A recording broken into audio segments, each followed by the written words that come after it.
All right. All growth, all growth depends on activity.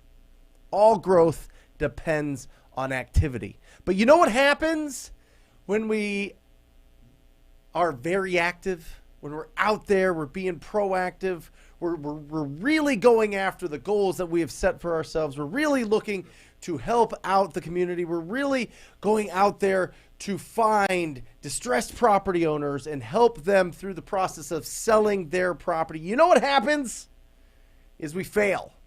We fail a whole lot. To put the numbers to this is crazy, all right? Let me show you the numbers behind what I'm talking about here. Look at this. And this is throughout the whole country, right? I have coached people throughout the whole country. I've looked at all the numbers. I've looked at the numbers of our business. And this is something that you really can sink your teeth into. All right, this is a lot of data boiled down into a very, very simple little presentation here. All right, 200 contacts. 200 contacts. That's how many people you need to talk to. That's how many distressed property owners you need to speak to. And out of that, you're going to get one deal. All right, but from that, you have 180 people are going to reject you. 180 people are going to flat out hang up on you, tell you no, tell you to get a real job, tell you that you're the worst person ever, tell you that they've had a million calls. 180 people out of 200. And you get 20 people that are like, okay, yeah, maybe I would consider an offer on my property. Tell me a little bit more. But out of that, 199 people. 199 people are going to tell you no. You're going to fail 199 times to get that one deal. How does that make you feel? I mean, whoo, this is the problem. This is the problem people have. You know what I get from this? You know what I hear from this every single day? Nobody wants to sell. Everybody tells me this is their 15th call that they've had. There's no way. Everybody's telling me that it's a seller's market and they don't want to sell. Yes, 199 of them will. And this is if you're making the calls yourself. This is if you're having the conversations yourself. If you have a VA doing this, this number is 800 to 1. 800 to 1. But look at this. You're failing 199 times to get that one deal. And on the average used to be about $10,000. Now the average is $15,000 a deal. This takes you 20 hours to be able to do one deal. All right? But let's look at this, because this is the mindset that we're talking about. This is the growth depends on activity right here. This is what happens. There's 4 levels of failure. And this is what the superstars understand. This is the people that are actually doing an incredible amount of business understand. All right? And listen, I don't care if you have no budget. I don't care if you're an experienced business person and you're just coming into real estate for the first time. There is a learning curve that you go through. There is a levels of failure that you have to go through so that you can build a strong, effective, and long-lasting business. And the first one is your ability to fail. We all have this. Everybody can fail. If you try something, you can fail at it. That's just a fact, right? But 80% avoid this.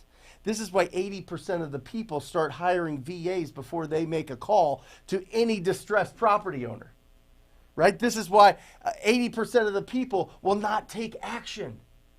If you think that there's so much competition and there's so many other things and there's, everybody's trying to get a piece of the pie and there's not going to be enough for you, it's impossible. 80% of people won't even get past the first step of failure. The ability to fail. The second one is you accept that this is a product of progress. You understand that this is a numbers game. We hear that all the time. It's a numbers game. It's a numbers game. It's a numbers game. 199 people will tell you no out of 200. Whoo! Could you imagine? Could you imagine asking out 200 people and 199 people tell you, I will not go on a date with you, but one of them will, you would be like, oh my gosh, I am the ugliest person of all time. I'm terrible. But that one person, just that one person, that one deal, the beautiful thing about real estate is 20 hours. 20 hours, 200 contacts, $15,000. That's what it is. Isn't that incredible? That is the product of progress. That's the second part. And then, if you really want to take it to the next level, you go faster. And you go more. And you go harder and harder and harder. It is all about activity. Growth depends on activity. Oh, are you feeling this? Oh, I love this. So if you want to fail, fail faster. Put in more time. Put in more. Go, go, go. Put your foot on the gas. Understand. Have that confidence. 199 people will tell you no. One person will tell you yes. $15,000. If I do that 40 hours a week, if I start building a business around the ability for people to tell me no, they don't want to sell their house until I find the people that do, you are unstoppable. That's the people that you see that are having successful businesses and then fail bigger. Oh, I want to make, thank you, Mike. Boom, boom, 10 million. I want to make $10 million. I want to make $20 million. I want to make $40 million. Oh, you failed and you only made 25 million? Oh no, fail bigger. It's absolutely bananas. This is what stops everybody. This is the bubble. This is that force field that stops us, the ability to fail 199 times out of 200. And then the beautiful thing is, what happens is, you start making some money. You start making that $15,000 a deal. You start increasing your amount of deals. All of a sudden, you're going to start actually making a lot of money. And then you have a choice. Because here's the trap. You know what the trap of making a lot of money is? That's why we put this, the title of the show is to create wealth, not just money. Wealth, long-lasting, financial security, financial freedom, right? That's what we're talking about, freedom of schedule, having that energy. Ooh, I love it. Waking up and just having that joy, that fulfillment, because you have created something and you're providing something and you're different, and all of a sudden you filled up that cup of potential that you knew you had it inside you this whole time. You fill up that cup, you are fulfilled. Oh, that's fantastic. But you know what the trap is with making a lot of money? The trap is, and this is from 1955. This is the Parkinson's Law. All right, Northcote, Parkinson's. That's a great name, Northcote. English writer, 1955. Among other things in this law, he says basically that no matter how much money people earn, they tend to spend the entire amount. Their expenses rise to meet the income. And this is what I want to challenge you with today. This is what I want to challenge you with is you need to save at least 20, you need to invest at least 20% of every single dollar that you make. You need to put that money to work for you. You need to be the boss. Be the boss of the money that you make. All right? Because we start out, I'll put it up there, but anyway, we start out and you make the money. And then all of a sudden your money starts making money for you. And that's when it really starts going. That's when the momentum is just unstoppable. But you need to take chips off the table when you're making money. At least 20%. You want to make it even more, put more, invest even more, and invest even more. Because what happens is when our expenses rise to what our income are, all these little employees, all those dollars, your employees that could be working for you so that you don't have to work, all these employees, you're giving them to somebody else and they're working for them now. You just went and you talked to 109, you had 199 people tell you no. That one person said yes. You get that income in and then you give all that back. You give it all that back. You're not investing it. You need to invest it for long-term wealth, baby. That is what it is about. Parkinson's Law is real, right? Our income is our expenses rise to meet our income. unless we take the chips off the table, unless we let our money work for us, unless we want to be the boss. We understand that that money can be our employee out there working for us. All right? That's what I want to encourage you to do. Obviously, I want you to go out there. Obviously, I want you to be super proactive.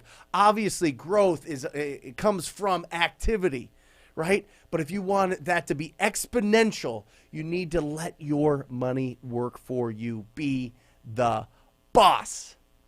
Yes. Welcome, everybody, to Real Estate Investing Live. I am your host, Brent Daniels, a.k.a. Mr. TTP, a.k.a. Mr. Talk to People, a.k.a. 40-year-old Dash from The Incredibles. There we go. I'm excited. It is my 40th birthday today. Thank you for joining us for this live show. This show is about you. This show is a celebration of your successes and your progress. This is also a show to answer your questions and work through some of the challenges that you're going through. So make sure that in the comments you are putting in any questions that you have. If you want to comp some properties, listen to this. At the top of the hour, the one and only, my mentor, your mentor, maybe, probably, it's a lot of you, Tom KROL is going to be live with us, and he's going to be talking about really what is really important about being a business owner, and that's going to be absolutely phenomenal. So make sure that you stick around for that, all right? But remember, listen, if you take 20, 30%, 20% minimum, and you start investing that back, you know, you go from you having to work to letting your money work for you. And that is what the wealthy do. I mean, that's just a fact. And listen, guys, this is really interesting. I've done a lot of research this week, and I'm just kind of going off the cuff here and just kind of going. I did a lot of research this week on when did real estate investing really start taking hold in American life. And it's really interesting. For a long time, there just wasn't mortgages. There wasn't the mortgages that we understand now. There wasn't the ability to buy non-owner occupied properties that the banks would fund until really, you know, they started to do some things after the war. VA loans came about, FHA loans came about, Fannie Mae, Freddie Mac, all of these different lending institutions came about. But right now, it's wide open. For a long time, there was discrimination. For a long time, there were some really ugly things when it came to real estate. But I feel like we're really moving in a direction that anybody from any background, from anything can and are being incredible real estate investors and building legacy wealth. And I think that that's so absolutely critical, but it only happens if you're taking the money off the table and you're investing into assets and letting that money work for you. So anybody can do this. Anybody can start out finding opportunities, getting lists of distressed property owners, going around finding ugly houses out there and having a quality conversation with that property owner and seeing if they would consider an offer and work with them. And that's equal to $15,000 on average around the country. All right. And then from there, it's just building and building and building. But watch your debt. Watch your debt. I mean, talk about giving away your money. I mean, nothing is worse than paying for something and then paying double for that same thing because of the interest on that. So I highly encourage you, as soon as you bring in those funds, pay off the credit cards, pay off the student debt, pay off the car. Cars just bury people. Cars keep people so buried that they can't build wealth for years and years and years. It did for me. I mean, it does for a lot of other people. I mean, it's absolutely incredible the amount of expenses that go in there. And it's absolutely true that our expenses equal the income that we bring in until we start taking it off, until we switch our mindset and actually start investing and letting our money work for us. And the beautiful thing is this: when you find opportunities, when we're out there speaking to distressed property owners, on average, we should be getting, at least for the properties that we want to keep for ourselves, when it's said and done, even when it's fixed up, we should be at about 20% equity in that before our investment.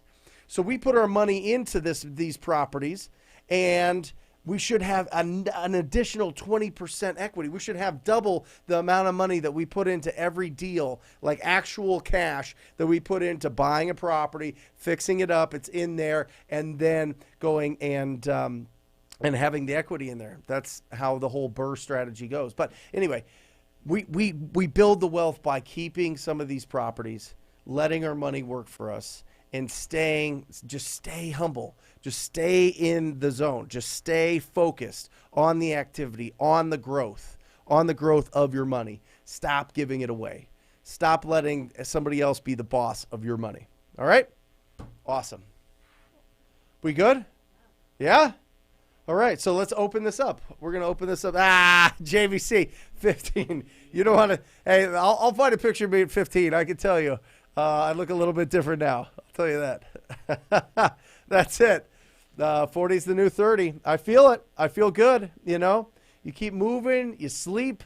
I'll tell you what, as you get older, you'll realize that you don't have to get by on 4 or 5 hours of sleep. Although, you know, listen, you got to hustle when you're early. You got to hustle when you're an early entrepreneur, and your mind's always going, and it's just going and going and going and going. But once you get to the point where you are, you've got a business that takes serious amount of action, and you've got the processes and the people in place to run that, you get to sleep a lot better.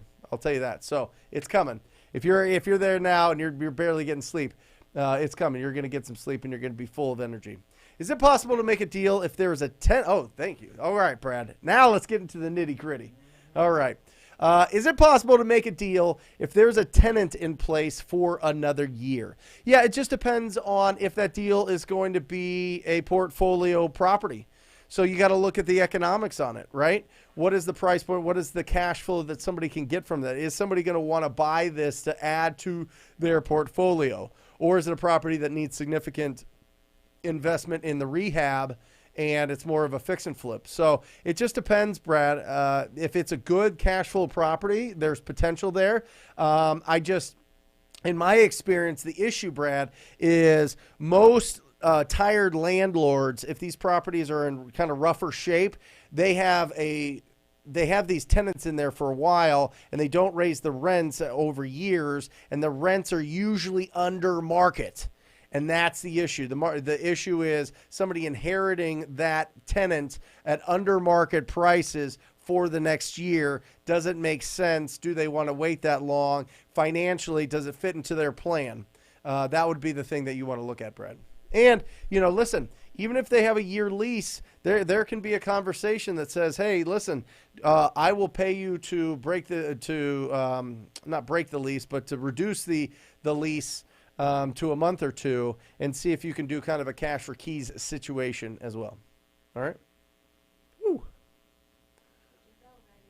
Get the bell right. Oh, Tony, first deal closing tomorrow, $10,180. Come on.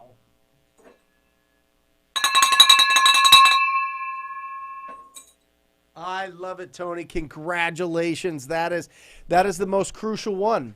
Right? That is the one that you went from faith that you can do this, faith that you can manifest this out of thin air, that you can find an opportunity that pays you 5 figures, faith that you can do it to it being a fact, crossing that bridge over to it being a fact that you can do this, and you can do it over and over and over and over again. And the second most important one is your next deal, and the next deal, and the next deal. But congratulations, you are now understanding, and now it is proof positive that you can do this. So keep it going. Rinse and repeat, rinse and repeat, rinse and repeat. Awesome, Tony. Believe Steve, how would you suggest 2 newbies work together to build a team? Oh, I love this, Steve. So first of all, I would, if you guys are working together. Now, I don't know if this is like a partnership. I'm assuming in my mind that this is a partnership, you and somebody else. Number one is you both have to hunt for opportunities. This is the most crucial thing I can tell you. It's not, hey, listen, I am the analytical one. I'm more the process one. So I'm going to put together like the lists and do that type of stuff and make sure that the once we get a deal that it goes smoothly with the title company or closing attorney. No. And then the other person is out there getting, 199 no's and go F yourself and die and all that. I'm telling you, it is a recipe for disaster. You both have to hunt because, one, it's going to get you there faster. So both of you guys be hunting for opportunities, be very, very proactive, and go out there and build up your pipeline of leads. You're going to be twice as effective if you guys are both going. You're going to do it in half the time, basically. So that's number one, is hunt. And then from there, building a team comes from your success.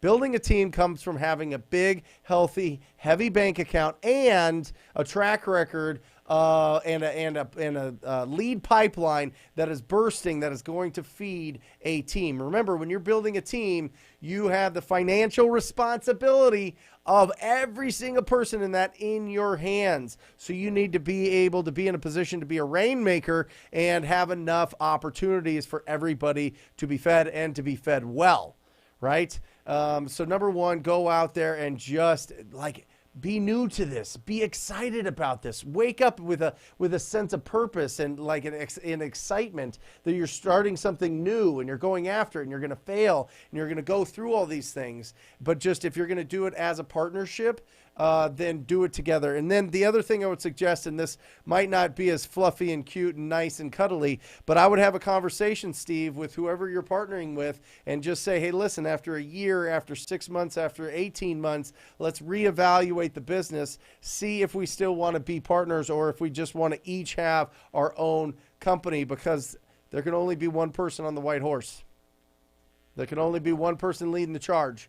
So you're going to have to decide if you want to split that up or if somebody's going to take over, all right? Because it's mixed messages if you do it with two, all right? There you go, Steve. Awesome. Luis. Hey, Brent. I put an ad on Indeed, as David Lecko suggests, for Driving for Dollars driver. How do I know who to hire? Good question. David Lecko obviously has a lot of people that are trying out this.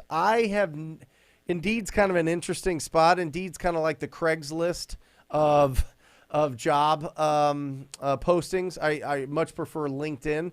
But what I would look for, Luis, is a retired older person that wants to just do something to keep them busy and make a little bit of money on the side.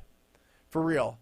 If it's somebody young, they're just not as reliable. If it's somebody that's got a lot of other responsibility. Remember, people's lives, during this kind of 18 to 50 is like a you've got a lot of things going on. You got a lot of different things, whether it's be marriage and kids and college and business and work and all of these other, responsibilities. As you start getting older, it starts kind of slowing down a little bit. I like being a priority. I like my drivers to be a priority. And I always found that the best drivers of all time were the people that were retired or pretty close to retirement. How have you paid your drivers that's worked? Hourly. Okay. Yeah, hourly, $15 an hour. Yeah, $15 to $20 an hour. But I overpay everybody. But that's like Uber though. That's almost what they would make on Uber, right. I think, right? Yeah, exactly. Yeah, I mean it's I think it's important to make it worth their while, and but you can do a lot of damage, Lewis, on if you get a VA doing virtual driving for dollars as well. I mean, you can get that $4 or $5 virtual driving for dollars. We've got a video on this channel, virtual driving for dollars. Obviously, you're probably familiar with Deal Machine. They've got an attachment to their Chrome, and it makes it really easy for somebody overseas or anywhere. You could have a kid do it. You could pay your 15-year-old or some high school kid that you want to support or whatever else that is ambitious. You could pay them $10 an hour or whatever else to just virtually drive for dollars. I think that's a great way to bring some people into your business. Nice. Fernando. All right. I always thought the Athletics. I always thought the Oakland A's, or what are they now? Are they the LA Angels? No, they're Oakland, right? Yeah, they're still Oakland. I always thought that was a cool logo. I always thought that was a cool, the green and the gold. That was dope. If you are in a virtual market, how do you do the showings with cash buyers since you won't physically be there? Also, would it be better to get all of them to go at once or at one time? Thanks. Well, Fernando, typically what you're going to want to do is you're going to want to get a real estate agent boots on the ground in those markets. And the reason I say real estate agent is, one, because they're familiar with having conversations about real estate and familiar with opening up properties and just kind of letting people go by and go through the property. And they do a good job if it's an owner-occupied situation or a tenant-occupied situation of having a good conversation with whoever is occupying that property, right? So I would say get a real estate agent. And the flip side of that is all of those leads that want retail are referrals to your real estate agent. Not only that, but the deals you want to cherry pick are now going to be listed and sold by that real estate agent. So we've found, people around the country that just absolutely crush in virtual wholesaling have built those great relationships with those realtors and literally are their number one lead source, which is incredible. It's a wonderful, wonderful win-win relationship there. So just have a real estate agent. Do I think all of them should go at the same time? Yes, because I think that you should set up, as soon as you get that contract signed, I want you to make sure that in 3 days you're getting everybody in there. You could do it faster, but I think 3 days usually gives enough time to get the word out and put together your marketing to your cash buyer. But just tell the seller, it's going to be a circus. I'm going to bring everybody through. I need 2 hours. I'm going to bring everybody through the house, and then we'll be out of your hair. So first, set that expectation with the property owner or the tenant. And second, have a real estate agent in that market that's going to really help out. And get somebody that's new. Get somebody that's trying to establish their business, is trying to do something because they're hungry and they just don't have a lot of other opportunities when you start out. So there you go. So Brent, a lot of folks, if they take really good pictures, they don't even have to do the cash buyer inspection, right? So in a virtual market, how would you recommend they go about getting pictures, and is that possible virtually? Yeah, it's a great question. So when you are, listen. In our market, and listen, a lot of markets, you could sell these properties sight unseen, especially once you build up a good reputation for letting everybody know about those properties. Most of the properties we sell are sight unseen just because of the pictures. But you got to make sure that you're taking really good pictures. We've got is it in the cash buyer pack? No. It's in the... It's just the photos checklist. Photos checklist. Yep. In TTP Insider, ttpinsider.com. We've got the photo checklist of what the pictures that you should be taking so that you can do a really good job of trying to get people, of getting people to commit before having to get into the property or even show the property. It makes it very, very, very smooth. So make sure that you see that, you get that at ttpinsider.com. All right? Awesome. Is that where you're going with it? Get them that checklist? I was going to say, virtually, how do you get somebody in to take pictures? Do you have your agent do it? Yeah. The agent would do it. The agent would do it and just go over and just, here's the checklist. I need these pictures. Yeah. Listen, Mike. We're real estate. Mike and I have been doing this for 18 years. 18 years we've been doing real estate for 18 years. And I'm telling you, when you start out as a real estate agent, it's kind of like you're kind of floating. Like they give you some things to work on and some things not to, but you're not exactly sure where you're going to get the next client or the next opportunity to work for somebody.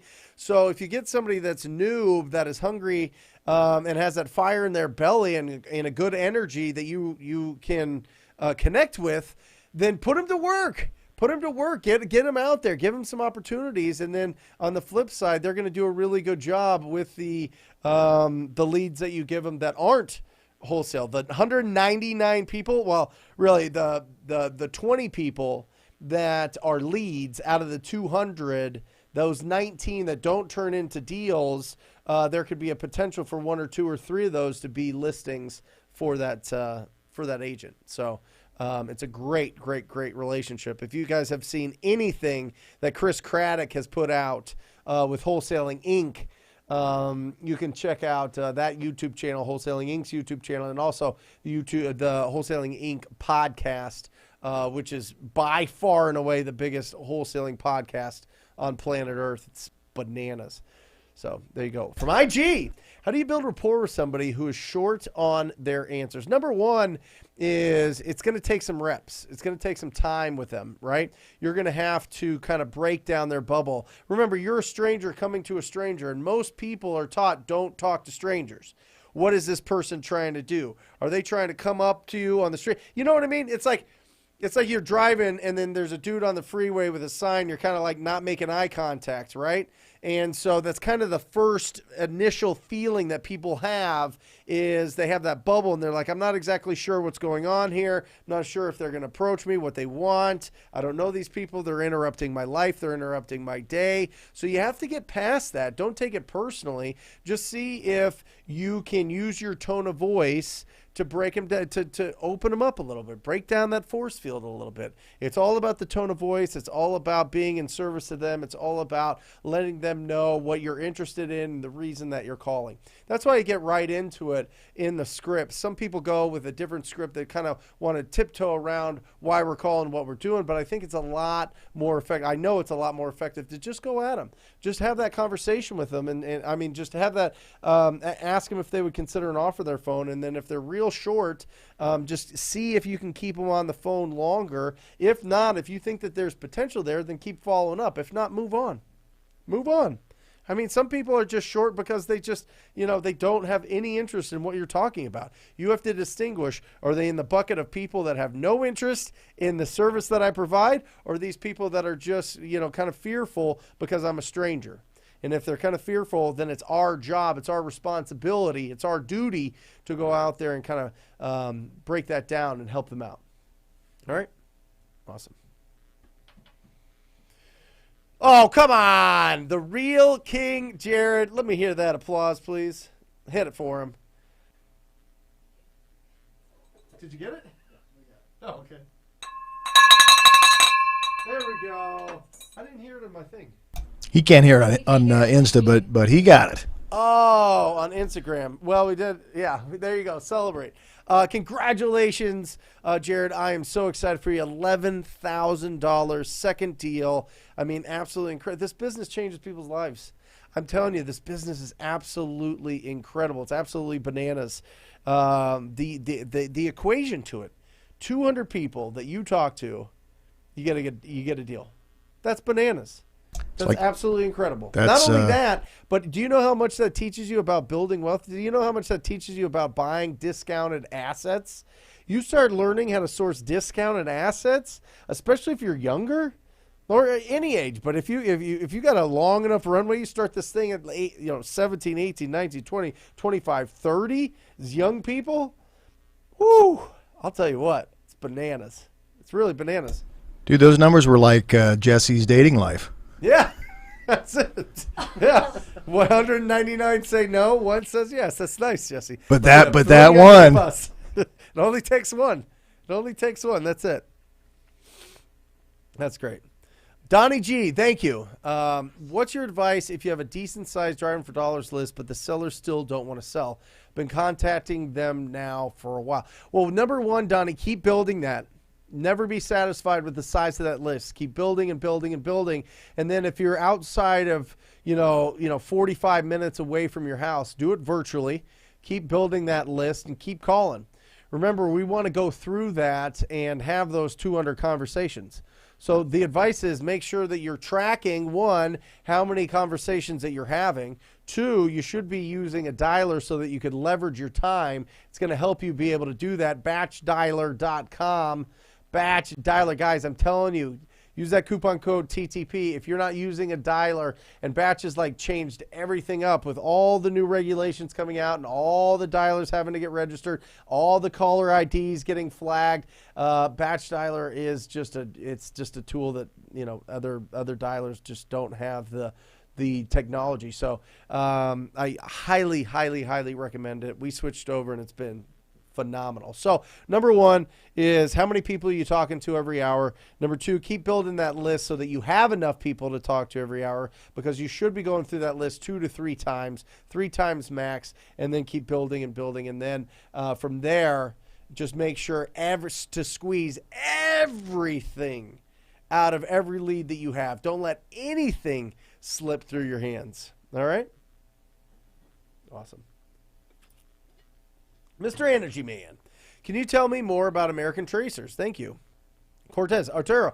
Yeah, so American Tracers was originally created. American Tracers is it's a skip tracing company that goes much deeper. I think it's like $1 skip trace as opposed to like 15 cents. It's owned by Spencer Shadrack, a friend of mine, and it was originally, he bought it from a guy that was in the some sort of national security, whatever. It's really, really, really good data. I suggest that if for some reason you're not getting some skip trace back from batch skip trace, then take it to them.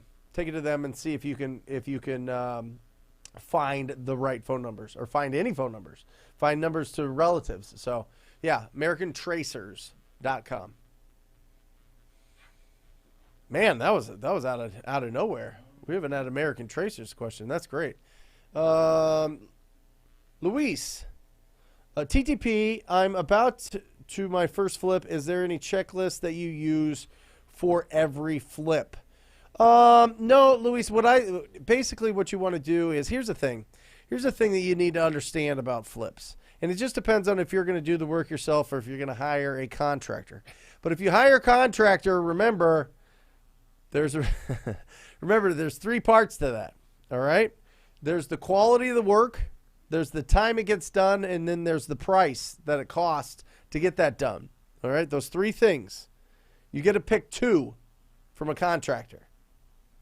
If you want it fast and you want it really good quality, it's going to cost you a lot. If you want it low cost, but you want high quality, it's going to take a while. Right? So that's something to look through. So number one, Luis, what you want to do is look at what the neighbors, what the other flips in that area are putting into their properties. Don't reinvent it. Don't get creative. I am telling you, appeal to the masses. All right? This isn't a situation where, you do an Airbnb that's a Game of Thrones, type of theme. You know what I mean? Which I heard people are doing. Yeah. We talked about this yesterday on the TTP support call. You know what I mean? So this is something that you want to make it very, very easy for anybody to walk into and make their own. So basically it's just clean, updated flooring, very, very, just keep the paint very muted, put some good appliances in it depending on the price points, and just make sure that all of the mechanical parts of the property are working. So what I would highly suggest you do is get a home inspection done, and then get all that work done that's on the home inspection, because you'll be surprised by the little things that the properties need, and you'll want to make sure that you get those so that you don't have to do them later in an inspection. All right? So there you go. I'll get an inspection, make it very, very, very conventional to everything else that's being flipped in that area, very similar to everything else that's been flipped in the area. Dude, that's a big tip. So if he gets the inspection up front, that's going to keep him from having to do all that stuff later when he sells it. Yeah. Yeah, I love that. Yep. Yeah. Some people market that as like a pre-owned warranty or something, you know what I mean? Like anything that's wrong with it, we'll fix it type of thing, because you've already paid for it to be fixed. So if anything pops up, then they get it. So pre-owned warranty on the property. And yeah, it's an interesting strategy, but whatever.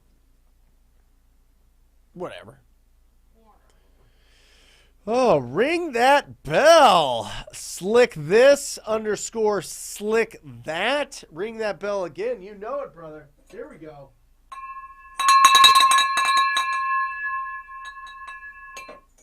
I love it. $7,000. Close it on Monday. Keep it going. Now, listen. Now, We just need to add a 0 to that, right? Just add another 0 to that. Make the next one a $70,000 deal. Woo! That's when things get exciting. That's when you pay off all your student loans. That's when you pay off your car. That's when you get all that stuff paid off. And then you start building and building and building. Remember, that money that you make, those are little employees for you. Those are things that you can put to work, right? But you can't put them to work if you're giving all that money to interest, giving all that money to banks. Why do you think banks have the best properties, have the biggest buildings? They win. They understand. They got their money working for them. Literally, that's their business model. Have money work for me. Not only that, you know, banks only need to have $1 and they get 10 from the government.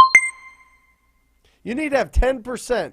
You need to have $10 million. They'll give you $100 million in a bank, and then you can lend that out and get interest on it. Yeah, you pay interest to the Federal Reserve, but you're making a nice change.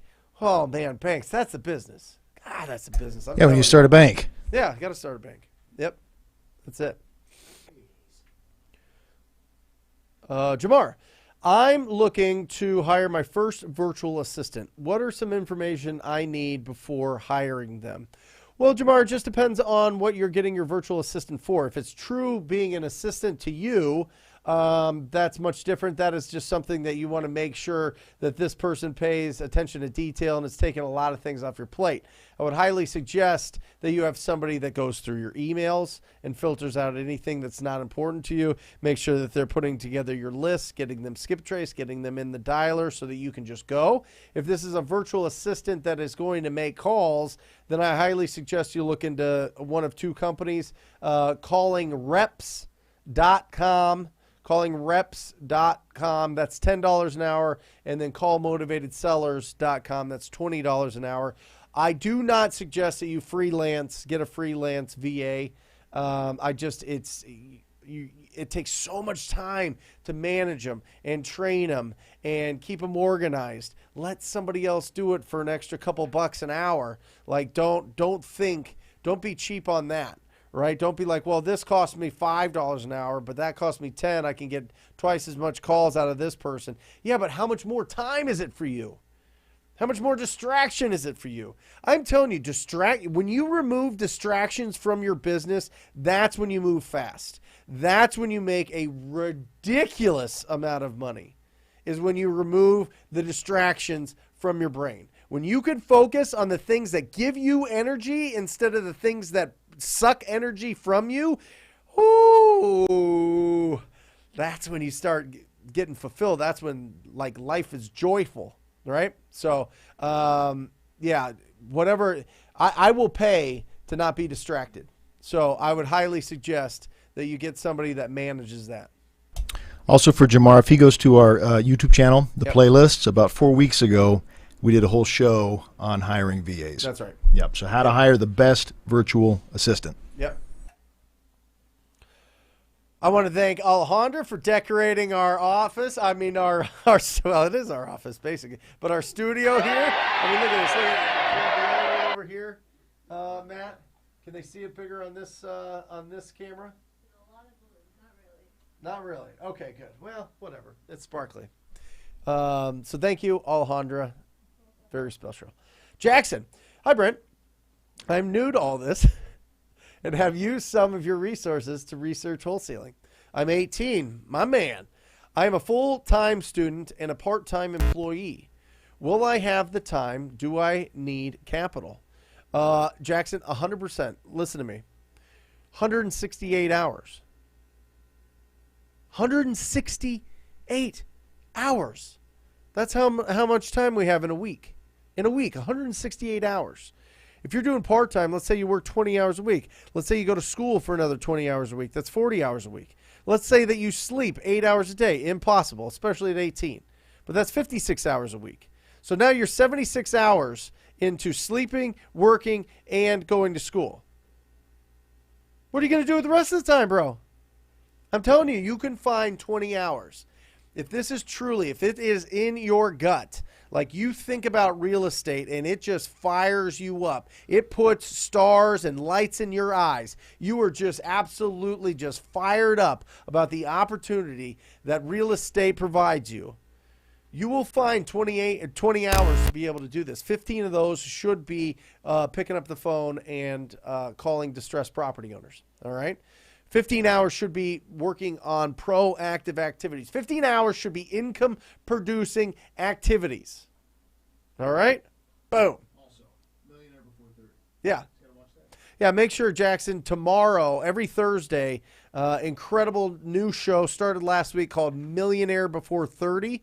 Absolutely incredible. Ryan Zolan and I just go deep into all of those things and building the right mindset and staying on the path. But beyond the, inspiration side of things, the instruction side of it, 20 hours, 15 hours a week put into making your calls. It should cost you what was it, Mike? $630. We broke down the cost. Less than that. Yeah. It's like $588 or something $588. like that. Less than $600 a month is what you should expect for those efforts. And that goes into a dialer, that goes into PropStream, that goes into Deal Machine, and that goes into batchskiptracing.com to get the accurate phone numbers. So those are all the tools. We did a whole show on it a couple weeks ago. So make sure that you see what the actual costs of this business are. But under $600, you're going to be rocking and rolling. And if you've got a part-time job, that's a wonderful, wonderful investment to be able to go out there and really make an impact. And then all of a sudden you start hitting those $10, $15, $20, $50,000 deals, and it changes your life forever. So I want that for you, Jackson, but I can't do it for you. You got to pick it up the phone. All growth depends on activity. All growth depends on activity. There you go. Hey, Tom's here. Tom's here? And he's looking good. I mean, his shirt today is let's money. put him on a little bit early. Here he is. Tom. Hey! Tom, you are looking good. I am so excited. Thank you for joining me. You are the best. I tell everybody you are my mentor, and I'd love for you to spend the next, 15, 20 minutes mentoring this incredible group of people that are watching us live. So really, we're talking about, growth depends on activity. We're talking about actually building wealth. We're talking about building a business that matters, and you've built businesses, you've sold businesses, you have so much joy in your life from what you've done. Like, give us some advice here, just some overall advice on how to be like you. Well, hey guys, I saw Alejandra, I heard from her. Thank you. And Mike, it's good to see you. And Brent, brother, first of all, happy birthday, brother. I am so honored to call you a friend from the bottom of my heart. I can't tell you. I love you. You are a great man. You put your students first. You're an inspiration. You motivate me. You inspire me. I love you. I'll do anything for you. We're lifelong friends. I'm so honored to be on this line with you. So what a privilege. And to even have been a small part of your journey is just my greatest honor. So I love you too, Tom. Thank you. Can we get a birthday. bell ring? Can we get a bell?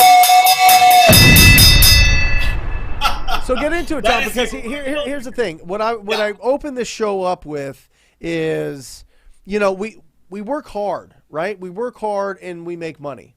And then we realize that our money can actually work for us, right? But the problem is the law, it's Parkinson's law that says no matter how much money people earn, they tend to spend the entire amount. Their expenses rise to meet their income. I mean, how do we avoid this? What do we do?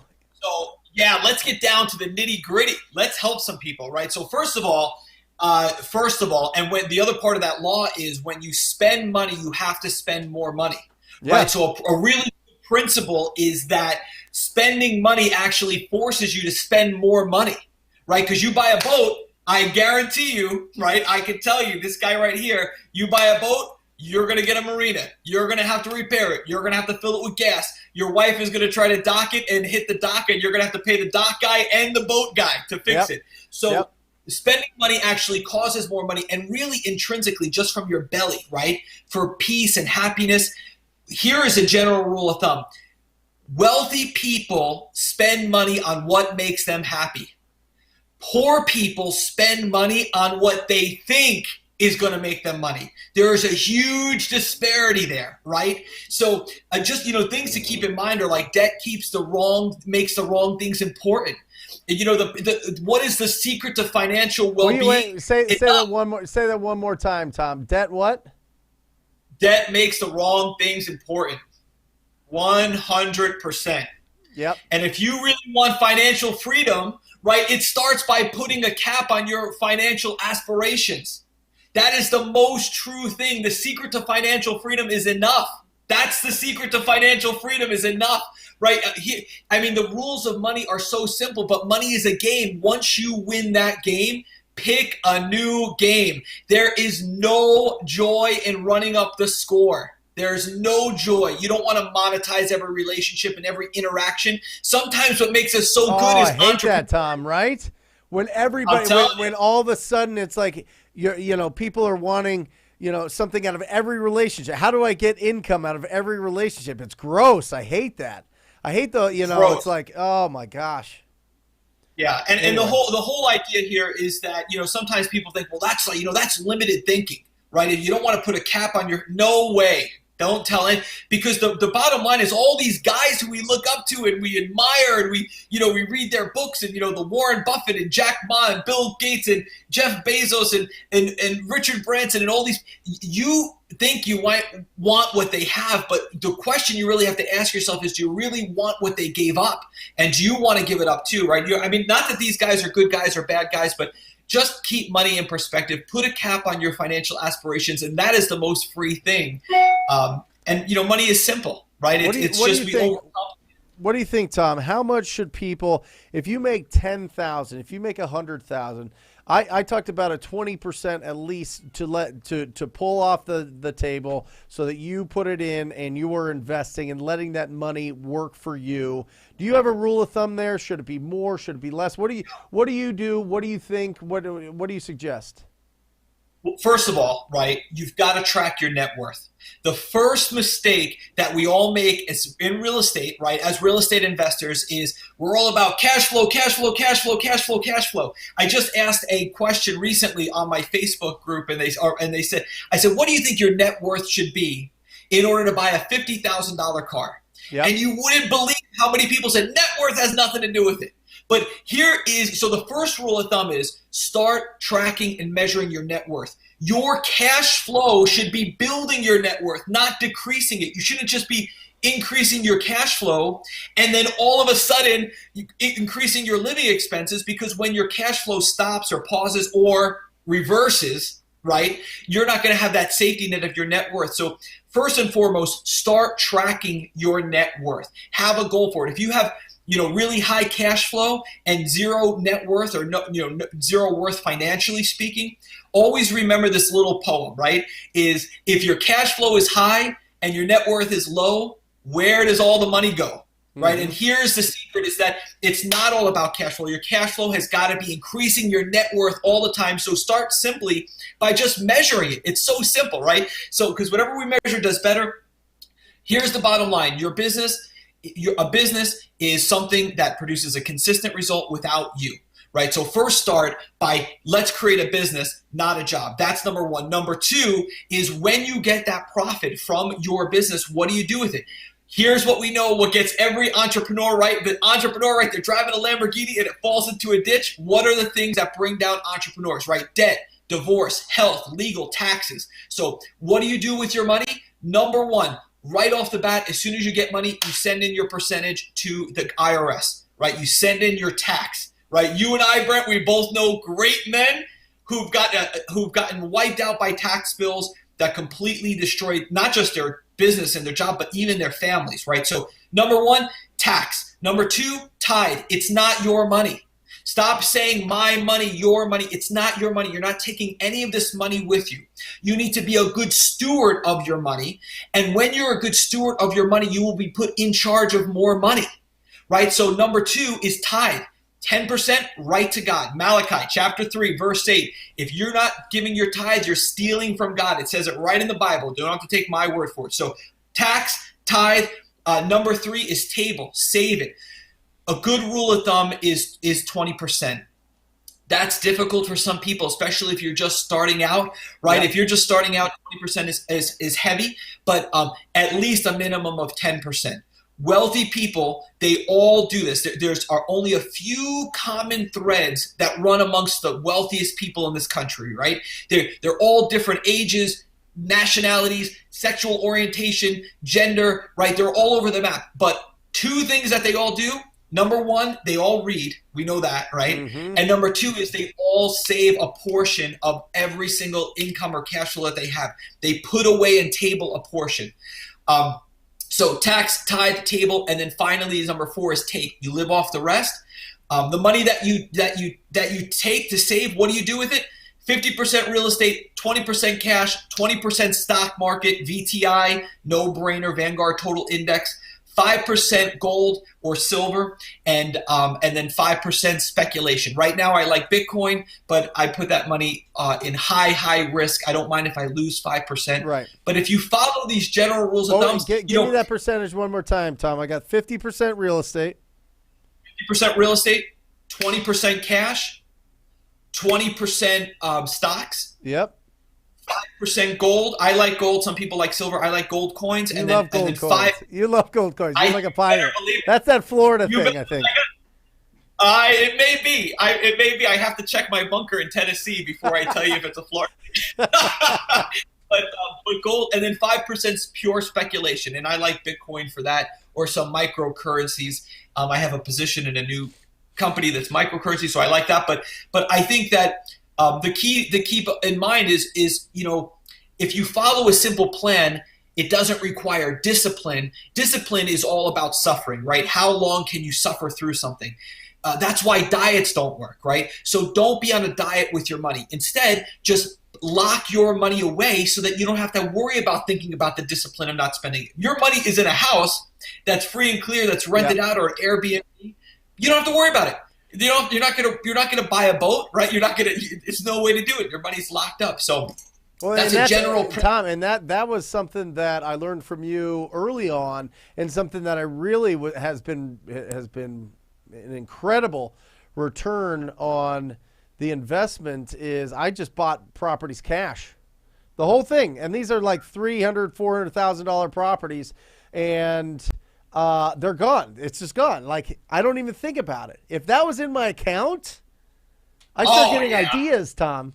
I start getting wild ideas, even me. And listen, all I do, right? I surround myself with you. I read really great books. Everything's telling me, don't be an idiot, invest the money. But it's just sitting there and I'm like, maybe I want to buy another company or something. You know what I mean? It goes into like crazy places, or I want to do this and that or whatever else. But I think that it's really important, and I talked about it earlier today, Tom, of just freeing up your mind space, freeing up your mind of the things that really drain your energy, and really just putting in the good things that are giving you energy. You know what I mean? I really think that is how we become fulfilled. I think that's how we, achieve that, level of joy that we're looking for. It's not just happiness. Happiness is great. Happiness, we can get happiness from a lot of different things, but true joy, that's a whole different thing. And if we're putting so much into, these possessions, or these,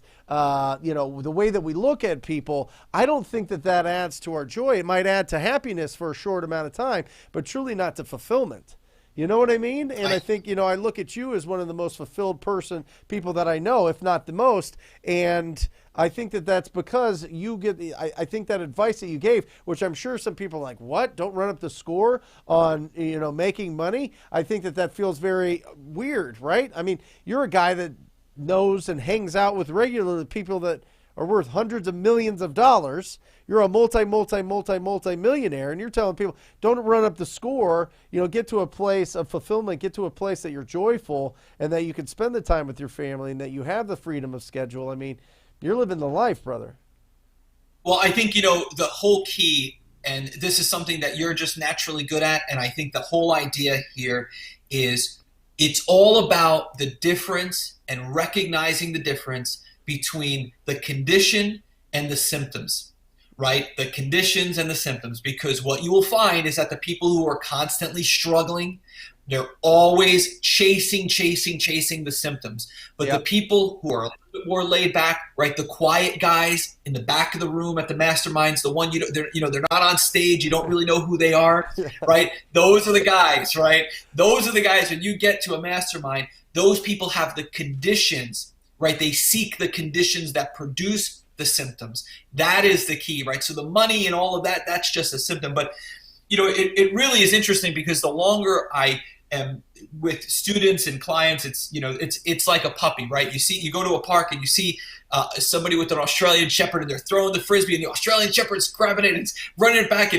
And then these people, right, who are like me, right, we're like, I'm not going to a park and throwing a Frisbee and running with the Australian Shepherd. But in their minds, they're thinking, if I buy that Australian Shepherd, it's going to motivate me to get to the park and motivate me to jog. And don't do that. If you're a couch potato, buy a Birdie's Mountain Dog. Mine can't even make it to the bed. Where is that dog? Look, there are her feet. There she is. Right under that huge beanbag. She doesn't move a muscle, right? So the whole thing is just look at what you're already doing, right? Look at what you're already doing, and it's okay and wholesome and good to spend money on what you love. And as far as cherry picking those properties, Brent, right? Here's the thing. I know thousands, just like you do, thousands of wholesalers. Who are the ones who are on a hamster wheel getting burnt out, and who are the ones who are making not just incremental improvement, but exponential, right? Huge gains. It's the ones who cherry pick and buy. That's it. So you want to get off the hamster wheel, start taking down the properties. You are not a real estate investor until you start closing and buying. Now, if you want to sell quickly, that's fine. I don't recommend everybody get caught up into rehabs, especially right now, but start making a practice. Build that uncomfortable muscle of borrowing money and closing and signing your name at the title company and start to cherry pick those deals. The wholesalers who are wealthy real estate investors, they have used wholesaling as a stepping stone to start closing. That's the key. I mean, it's so simple. Yeah, I love it. So, real quick, just to wrap this up, just kind of current events. I hear a lot, and I've been thinking a lot, and a lot of people have talked about it, and it's real hot right now. Airbnb buys, right? Airbnb investments. What's your thought on those? Have you done any of them? Are you looking to do any of them? Do you think that it's a smart strategy? Do you think that it's a bubble? What do you think? I think that if it were true that real estate produced, right, or landlording or Airbnb, right, a lot of people, especially when they're new, they say this, I want passive income from real estate. Right. I want passive income. Here's a big secret I'm going to share just with you and I, Brent. Yeah. If there was a such thing as passive income in real estate, every wholesaler would be out of business today. Right. Today, right? Right. So Explain. The bottom line is I know where you're going. Yeah. Okay, so what that means is that anything that you ignore and anything you don't pay attention to and you're not actively managing and on top of, especially in real estate, or your fitness or your relationship with your children or your relationship with your spouse, right? Anything you ignore is going to rot and die and corrode and atrophy, especially real estate. So the way you have to look at Airbnb or being a landlord or commercial buildings is you have to start with the question, what do I want, right? What are my talents and how am I best at loving God's other children, right? And I know that sounds like so silly and amateurish, right? But the bottom line is whatever you decide the direction you want to go, you can't go from a scarcity mindset of fear of missing out on a deal or an opportunity, because the greatest distractions are disguised as opportunities, right? Distractions don't come in and say, I'm a distraction. A distraction is like, oh my goodness, this is so great. I can't believe. And then the entrepreneur, right, to justify the distraction, he'll use the word just, right? We're already doing this. We just have to do this, right? Yeah. We just have to add this. And the whole team just goes like, what just happened? So I think the key that you have to start with on Airbnb or rentals or landlording or any of that is this congruent with who I am, what I want, what I'm good at? Is this congruent with my long-term goal? And then really the best investment advice ever is don't try and time the market. If Airbnbs are good, they're good. If they're not good, they're not good. It doesn't matter. When you are trying to time the market, you are more about speculation Yep. than you are about capital preservation and being congruent with who you are in your belly, right? Let's not go with the head. Let's go with the belly. So I think the question of who is Airbnb good? A certain personality type, right? Who's excited about that, right? And they want to design it and they want to do the month to month and they want to deal with Airbnb, and that could be a good thing. Or for the wrong person, it's a bad opportunity all the time. And for other people, it's a good opportunity all of the time. So I don't know if that answers the question, but It totally that's does. kind of my. It has to be congruent. Okay. I love that. Right. I mean, it has to be congruent to who you are and what your goals are. I love it. Tom, thank you for joining us. You are the absolute best. I love you. Enjoy the rest of your day. And really, just incredible. I mean, I hope everybody else took notes. I always take notes, but love you, buddy. I'll talk to you soon. I love you, brother. Happy birthday. Thank you. Oh, just cut him off. He's all happy birthday. And he's gone. The Jay-Z and Kanye. I love that. I have never thought of that before, and I absolutely love it. That is awesome. So thank you for putting that up. I'm not sure if Tom knows who either of those are. Tom didn't know what Instagram was until like 6 months ago. That's how focused he is on his family and business and everything. He's the best. He's the best. I mean, no, I love it. I love when he said debt makes the wrong things important. I think it's absolutely, which is really interesting. That was a big takeaway. Which is really interesting if you put that into the context of student debt, student loans. That's really interesting. Anyway, all right, let's get back to it. Does anybody have something to comp? What are we doing? Oh, come on, Jazz. Come on, Jazz. Closed my first deal this week, $11,500. Oh, yeah. Come on. $11,500. 2 money bags. 2 money bags. Yeah, it should be 11,500 money bags. Congratulations, Jazz. That is absolutely incredible. Again, crossing that bridge from faith that you can do this to it being a fact. Now just keep doing it and keep doing it and keep doing it and keep doing it. And don't get creative. Stay focused on what got you there and keep building on top of that. Work with the things that are actually effective. Don't get creative. All right? This is not the business that you need to go out there and reinvent everything. It's very simple. If you have enough quality conversations with distressed property owners, you win. You win. It's undefeated. It's undefeated. Absolutely. So, yeah, I'm ready to comp. What do we got? Oh, Mackenzie. There she is. Mackenzie, here we go. Can you comp 206 Del Rey? I feel like I've looked at this. Yeah, we've looked at this. All right, let's take a look here. What's that? Yeah, I think we look at this. This is great. Okay, so bring it on here. Okay, so guys, prop stream here. Listen, this thing tells the whole story. I can find out so much about this, and I'm going to show you what I look at here so that you can use my experience and really understand, read between the lines. But PropStream is a tool that you have to get. All right, ttbdata.com, ttbdata.com. This is going to tell you everything. Look at this. I'm just looking at this right off the bat. One thing that I love looking at when PropStream, and a great thing that PropStream does is it pulls this thing right here. You see this? This is great. Lien details.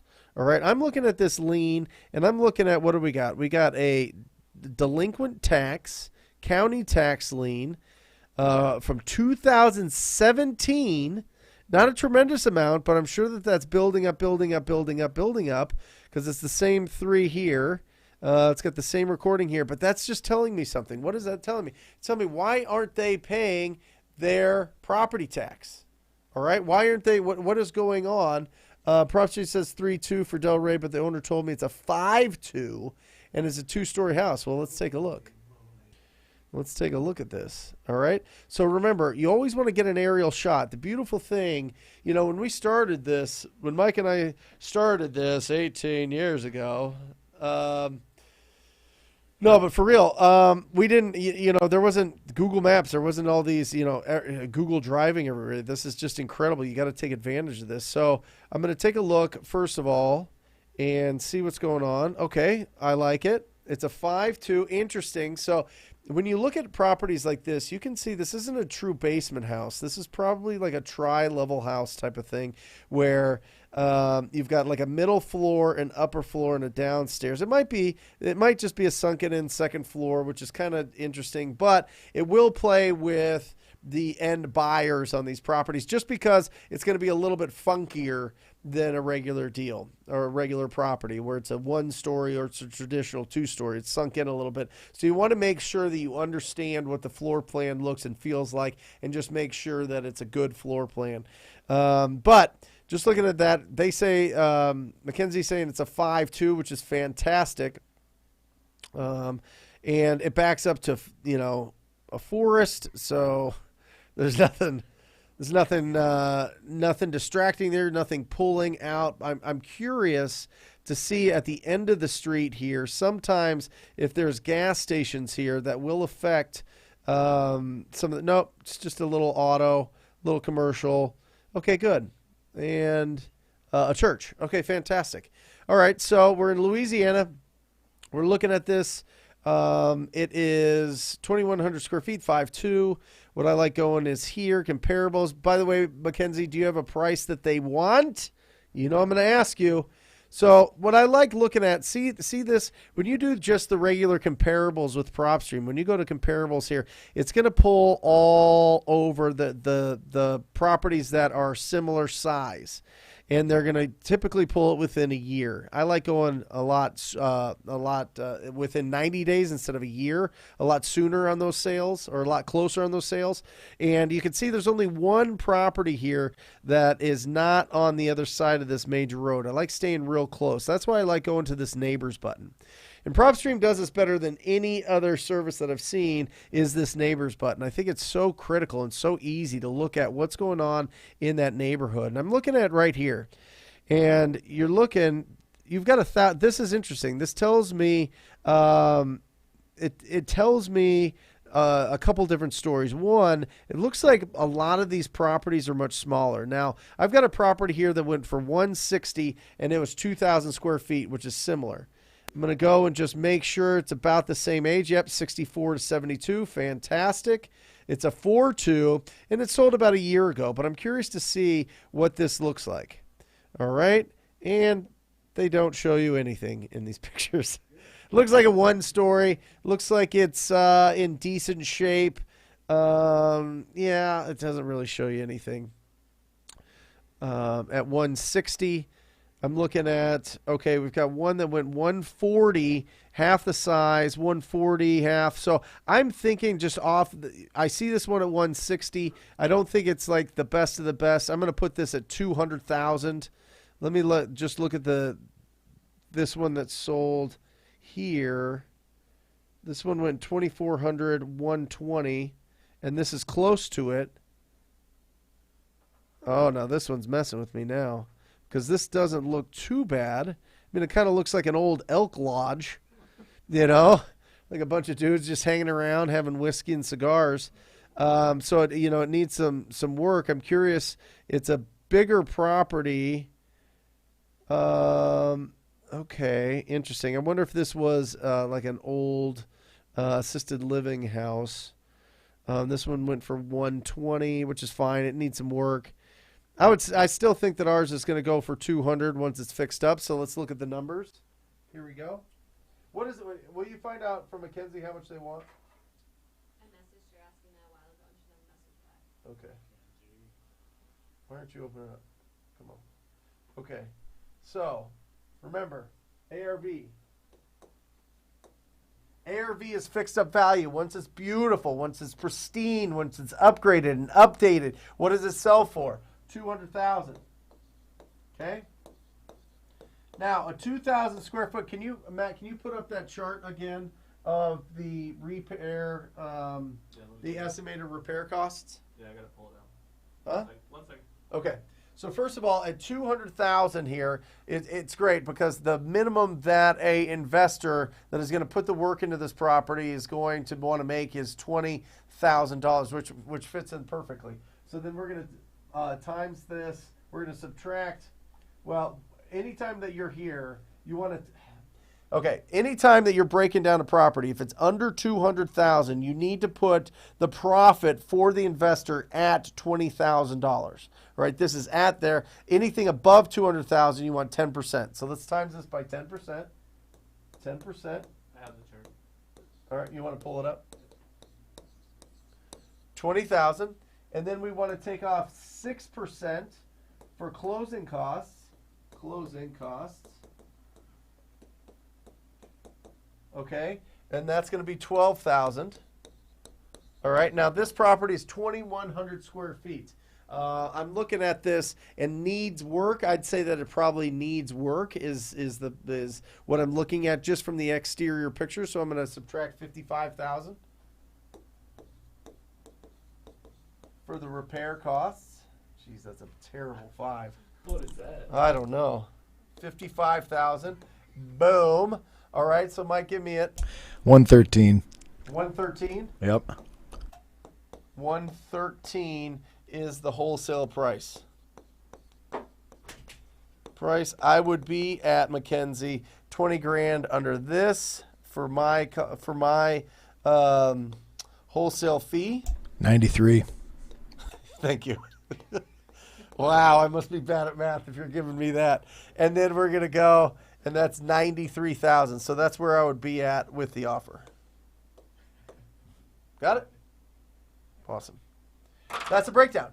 Now listen, if this is under 200,000, make sure that you still include that 20,000. We break that down every time of the show and break down. I think we did a whole entire show on it. So there you go.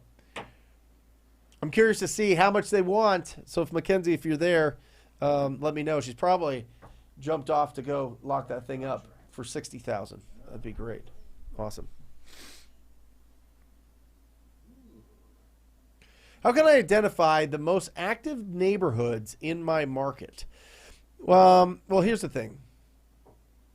I would love to find out where you live, but don't overthink this, Andres. I am telling you, every market is hot. This is what I would say. Don't go after properties that are under 150,000. Just don't. Go for properties over 150,000. You are going to make more per deal. So if it's above 150,000, once it's fixed up, those are the markets that I want you to go after. The other thing you could do here, I mean, this is why I mean this. Watch this. All right. You want to go back to prop stream here? All right. Let's just go Phoenix. Well, I don't know where he's at. We'll go. Yeah. I mean, yeah, that's great, Mike. Andres, properties that are 30 years or older are going to be your best ones, all right? But if you look at some of these values, if you look at price growth in any of these, 1 year growth, and you look at, look at the whole market. Watch this. Watch this. I mean, the whole country is on fire. I mean, look at that. It's absolutely bananas. The price growth, where people are buying, the lack of inventory. I mean, it's pretty much everywhere. Except, maybe some rural areas, maybe some areas that just have no economy at all, and they're not vacation areas. Then that would be tough. But Andres, don't overthink it, brother. I mean, neighborhood-wise, go after the properties that were built 30 years ago or older. That's what I'd go after. Yeah. Good question. Thank you, Mike. I just feel like anything. I feel like everywhere. Everywhere is good. Yes. Kevin, happy birthday to the Irish Hammer. Yeah. I live. Turns out you're Scottish. Yeah. I live in an attorney state. How do I clear title without an attorney? Seller does not want to use or pay for one. Well, the best part about the way that we structure the deals is the cash buyer actually pays for those fees, Kevin. So what you'll want to do is you want to give a net offer to that owner. And in the contract, it literally says the buyer will pay all title and escrow and attorney fees. So the actual cash buyer pays for that.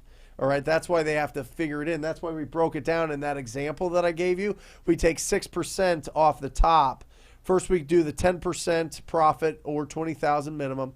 Then we subtract the 6% closing cost, and then we get in. By the way, for all those purists out there, the 6% is kind of a combination of buying and selling when they go to sell, but it's a number that needs to be factored in. And then, how much it costs to fix it up. So the buyer pays those. So just let them know, great. We're going to use an attorney because we're paying for them, and you don't have to pay anything. This offer is actually a net offer to you. All right. JVC, I'm getting 10 contacts an hour. Would you say that's good or bad? That's right on, JVC. Yep, Javier, that is right on. 10 contacts an hour for sure. Yep. That is, it used to be 15, now it's 10. It's just what it is. But that's why, in 20 hours, you should have 200 contacts. 199 of them say no, go pound sand. One of them says yes, 15,000 average. Boom. So Brent, that means that he's got a good list, Yep. but also good phone numbers. That's it. Right? Yeah, that's good data. Yeah. If you're getting less than that, then stop messing around with cheap skip tracing.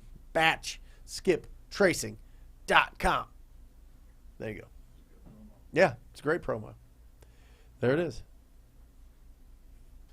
From IG, when joint venturing, how do people get paid? It just depends. So typically when you're going into a joint venture situation, it is you have the deal, but you don't have the cash buyers. So you joint venture with somebody that has a lot of cash buyers and to get that deal across. Now, what they'll tell you is, hey, listen, if you want me to sell your deal, then we got to split this thing 50-50 to sell to my people. And listen, if that's your only option at the moment, great. What I would prefer you to do, obviously, you got to build up your cash buyer database yourself. But if you're out there hunting and you don't have that cash buyer database, well, first of all, let me do this. You need the cash buyer pack. Cash buyer pack, ttpinsider.com, ttpinsider.com. The cash buyer pack, that is going to show you how to get the 100 cash buyers so that without it, when you get that deal, here's how you find these buyers for that deal. You don't have to joint venture. You just sell it. You just send it. You just sell that deal. All right. Now, if you're like, I'm nervous. I just want to get this sold. I just want to make sure that I'm making money on this. I just want to do this. I have a friend. I have this person. I have a referral. I'm in a network. I've got all these people. I've got other people that can help me sell this deal. I don't want to go through all that effort. One, I would investigate why you feel that way, first of all. Second, fine. You want to joint venture with somebody? Great. They're going to want 50%. Or you can say, hey, listen, I locked this up for 100. I want 110. I want 115. Anything that you sell it for above 115, you keep. That's what I would prefer. As opposed to, let's split this thing 50-50 on a joint venture.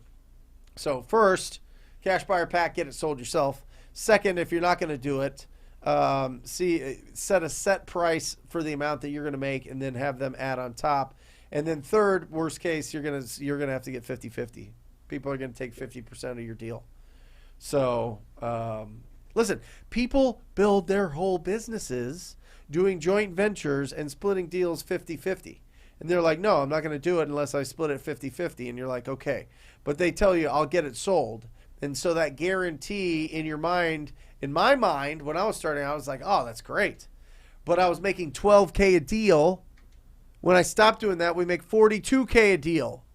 Okay? So that's the difference. That's that bravery. That's that courage that you have building up your own cash buyers so that you can get your deals sold. All right? So I get it. I felt the same way. I was real nice. I just wanted to make sure that the seller was taken care of. Just want to make sure the seller's taken care of. Just making sure that this is going to get done. And then you build up your cash buyer database, and now you're making real money. And I'll tell you what, 20% of 42,000 is a lot more than 20% of 12,000. Did you know that, Mike? Yeah. And that means you can invest more, Alejandro. Stop giving me that look. Yeah, nice try. But I'm serious. The more money you make, the more you can invest. The more money you have, the more you can put them to work for you. The more little employees you have out there, so that you can free up your time, free up and free up just all the distractions that you have. So I want you to get there as fast as possible. Got it? Make more. So Alejandro knows that's 30 grand more. Yes. Yeah. Yeah. Should I always counteroffer when negotiating? I like that, Ian. I mean, here's the thing. It just depends on the situation. I don't think that I don't think that it's bad, and this is something that Tom KROL has been talking about since 2011, saying, is that the best you can do? Right? Just that simple question. Is that the best you can do? Hey, I want 120,000. Is that the best you can do? I mean, is there any way we can get a little bit closer to my number at 104? You know what I mean? So one thing is you need to understand the personality type. If they are an amiable person, if they're very, very, very sweet, and you try to grind them, they will ghost you. They'll just disappear. They will just be, all of a sudden, you're like, yeah, exactly. Ghost you. They will literally like be afraid to talk to you because you keep beating them up. You know, if it's somebody that's a driver personality or an analytical personality or something like that, you can kind of throw it out there and see. But if you really try to grind people into the dust by countering too much, especially if they're really, really sweet and really, really tentative and just want everybody to be happy, they will disappear on you. So just watch it, Ian. Everybody else, sure. Is that the best you can do? Here's my counter offer. Okay. Man, is that the best you can do? Can we meet somewhere in the middle? You know, something like that. That'd be fine. But just make sure it's not to the really sweet people. Yeah, good question. Yeah, right? Are you sure you're 40 with these guns? Oh, yeah. These are earned, baby. You can't buy these. No, thank you. Yeah, I'm sure. 40-year-old guns. Just getting warmed up. Wait till I'm 60. I feel, isn't it weird? I got to tell you, we got to do something with these lights. When it was Tom, and he's all like tan and all Florida, and I'm next to him, and I look like I'm like, from Alaska or something. I'm like, there's as much sun here as there is in Florida. Plus his wall's orange. Yeah. So, that helps. Are bright orange. So, yeah, maybe the wall was reflecting on him, making him, yeah. Christopher, got a contract signed over for a $13K spread. Sent purchase agreement to be signed for 2 properties in India and currently trying to get 2 properties out of state. Christopher, and your lovely wife or girlfriend, congratulations. Here you go.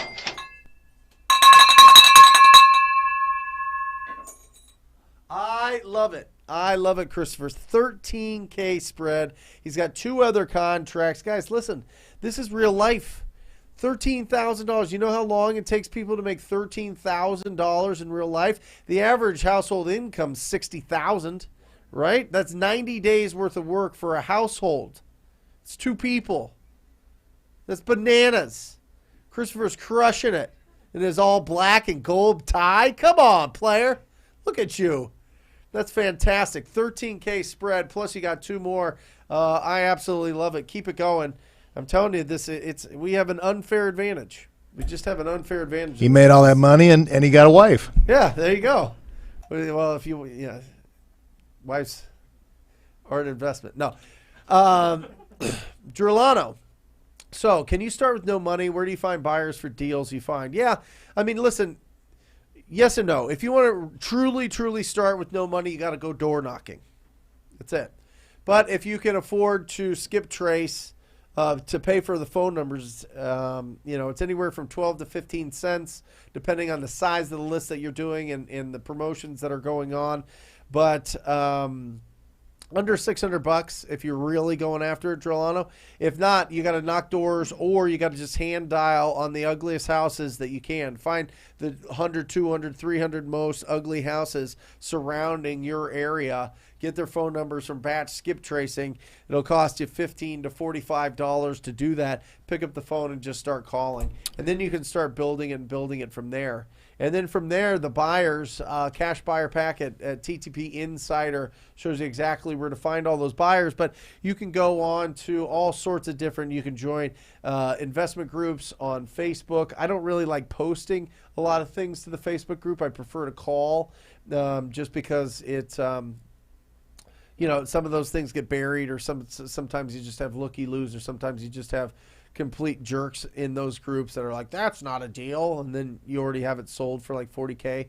Go ahead, Mike. So if they have no money, right, Yeah. in addition to door knocking, Yeah. what about squatting up with an established wholesaler Yeah. working acquisitions? Yeah.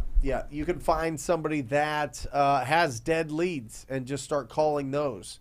Yeah, absolutely. So there's a lot of options. It's just being proactive. If you have no budget, then you have to be proactive. I'm going to sneeze. I'm trying not to. Yeah. Allergies, man. I'll tell you what. No, I'm good. All right. So, yeah, you got it. And the cash buyers, just don't overthink it. Get that cash buyer pack and you'll get it. But remember, before you even jump there, Gerlano, just start building your pipeline of leads. If you have a truly incredible opportunity, which you will find, it's not going to be difficult for you to get that sold. Gerald, what is the best follow-up sequence for cold, warm, and hot leads? That's fantastic. So, first of all, let's define what that means. All right, a hot lead is somebody that's going to sign a purchase agreement with somebody in the next 30 days. These people need to be contacted as much as possible. You want to be their first choice. You want to be the person that is communicating the most with them. I want you to call them up as often as possible every single day until you get a hold of them. And then when you get a hold of them, just, if there's the conversation will naturally lead to how they want to be followed up. All right. With the warm leads, you got to be calling them 3 by 3. Call, text, voicemail. Call, voicemail, text every single week. And a warm is basically a hot lead. They want to sell, but they want to sell it longer. And then the cold leads, it just depends. Most cold leads you should get rid of. Right? Remember, you call 200 people, you got 20 leads, 19 of those won't do business with you anyway. The one will. Most of the time, that one is, the 19 are cold leads. Get them out of there so that you can focus on the people that are hot and warm. All right? People that will actually consider doing business with you. Get it? Good? Yeah? There you go, Gerald. Jace. I am starting my first mentorship in 2 weeks. I'm 21, work full-time with a baby, and another one on the way. All right. Do you think this is a good first step into my... Oh, for sure. Yeah, I'm starting my first mentorship. Yeah, I assume that, Jace, it's probably somebody local that you're working with, which is fantastic. Just make sure... Here's the thing, and I've talked about this. I've done a podcast on this. I think I've done a YouTube video on this. There is a difference between mentorship and coaching. Okay? Jace, if this is a mentorship, don't expect them to hold your hand and keep you accountable and do all these things. All right? Mentorship is basically somebody that you want to be like, and they're going to kind of show you behind the curtain what it takes to be them. All right? Coaching is designed to get you results. Coaching is designed to increase your skills faster. All right, whatever it is. I don't care if it's coaching you in math or coaching you in real estate or coaching you in tennis. It is about getting more results. So if you're going into this, make sure, I highly suggest you try to get it so that it is a true coaching, where they give you instructions. You do this every single day. You do this, and somebody that you can go to and get encouragement from, get support from, get discipline from. That's what you're looking for. So absolutely, if you're getting all of those things, yes. Now, the question is, how committed? How committed are you going to be? You got a lot of things on your plate here. You got a lot of things. So you really have to decide in your belly, is this something that you're going to really full out go for? Especially if you're paying for it. You're going to want to get a return on that mentorship / coaching. Just depends on what it is. You're going to want to get a return on that investment. And that return is going to come from you putting in the time. You using that time for income producing activities. If you find yourself not talking to people, you are wasting your time. Let me say it again. I have it literally on this screen that you're looking at right now. There's 3 TTPs. 1, 2, 3. All right? Talk to people. That's all of it. Don't overthink it. If you're spending too much time not being on your phone, not talking to new people, it's not going to happen. It's not going to happen. So just make sure that most of your time, the income producing activity, is you talking to and solving the problems of people in distress situations in your market. There you go, Jason. Christopher, come on. Man, we got some celebrations today, huh? I just closed a deal on Friday, 5K assignment, no big deal. Only thing is I need to learn how to scale more deals a month. I have to TTP. That's it. Christopher, listen. It's just math. It's just facts. Science. 200 people. Come on, man. Congratulations, Christopher. I love it. Add a 0 to that. Join the 50K club, Christopher. Think big. Think big. 50K, baby. 50K minimum. That's what we're looking at. No. 50K. But I do. You got to be looking for big, massive deals. That's going to give you the big opportunities. But 5K, that's fantastic. That is absolutely fantastic. Keep it rolling. Just talk to more people. That's it. Talk to more people, talk to more people, talk to more people, and then create a company with the culture of talking to more people. And then you've got $1 million business. And then you net a good solid amount. And then you don't get crazy. Don't let the Parkinson's law attack your life and blow all of your money spending. And you actually invest it. You actually put your money to work for you. And then you look up 5-10 years later and you're 40 years old and you look exactly like this. How about that? Just kidding. I'm sure you're going to be far more handsome. Isaiah, when virtual wholesaling, how do I know which areas, neighborhoods are likely to be distressed? Older, right? We're looking for properties at least 30 years older, 30 years or older. And what I like doing, Isaiah, is just use Google Maps, bro. Just drop that pin, drop your little dude into an area, and just start driving around, virtually driving around on those on the streets. And Also, then you can add them with Deal Machine. Put the little Deal Machine little thing up, Matt, please. The Deal Machine. Put that thing across. Because if you don't have Deal Machine, you can start adding all of those to it. Very easy. You get $9 off a month there. It's the biggest discount that they get with the TTP code. But Drive for Dollars and start adding those to your database. Okay? There you go. Brent, we have a potential deal on a city lot. Awesome, Anthony. The owner is a real estate agent. Any advice on how to handle this transaction with the owner without the owner backing out and listing it? Do you bring him donuts is what Mike suggests. The owner is a real estate agent.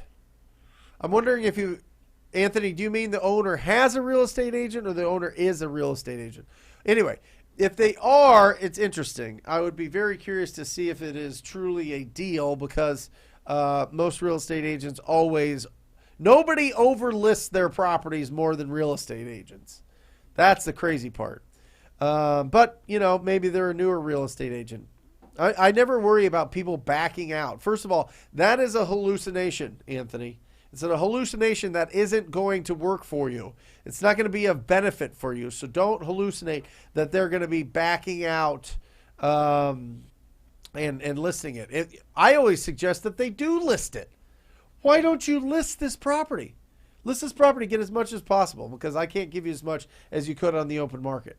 So I'm very curious, you know, there's got to be some motivation there. So just make sure that there's enough motivation there that it's a deal.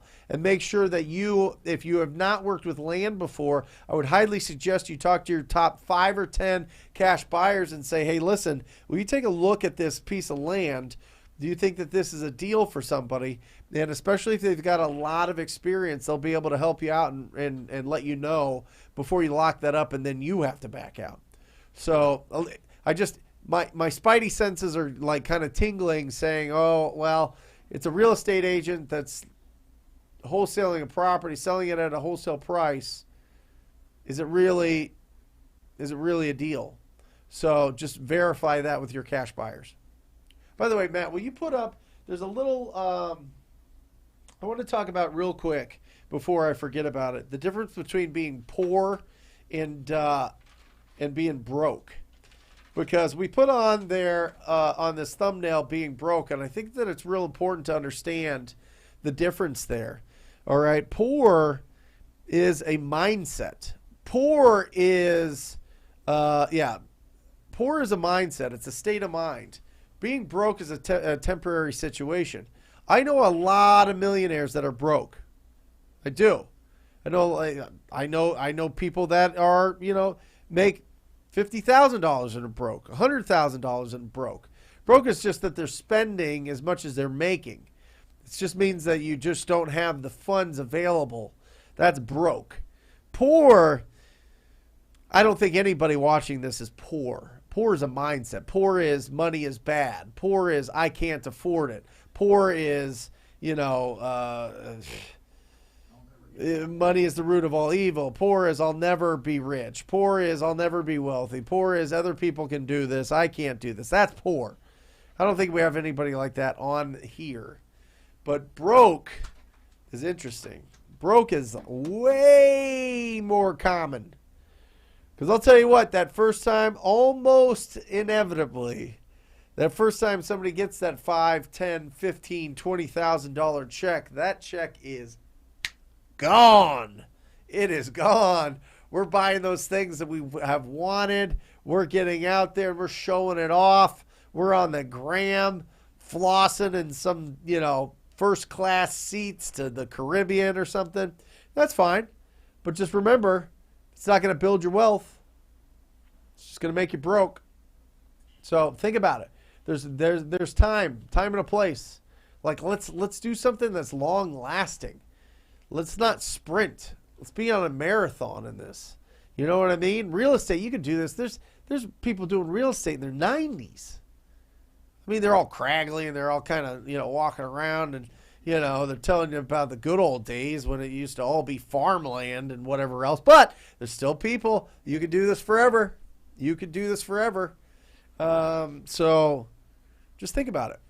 Just think about long term. I just hope that this impacts just a little bit. Just a little bit of impact so that you can not have to have that anxiety, have that stress. I want you to sleep well at night. I want you to go to bed dreaming of great things and not worried about, you know, all the anxieties you have on is this deal going to close or is it not, and how that's going to affect your life. Because going deal by deal, you know, paycheck to paycheck, it's rough, man. Been there. It's rough. So I don't want that for you. Anyway, and then the other thing, this is just to speak on that. Will you put up that quick little TikTok? I like that. It's like 10 seconds. I don't know if it'll play outside of TikTok, but we'll see. Huh? The one from earlier? No, I sent it to you on the...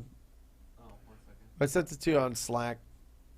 We'll put it up there. We'll see if it'll go on there. But remember, Parkinson's Law. Northcote Parkins. It won't? Okay.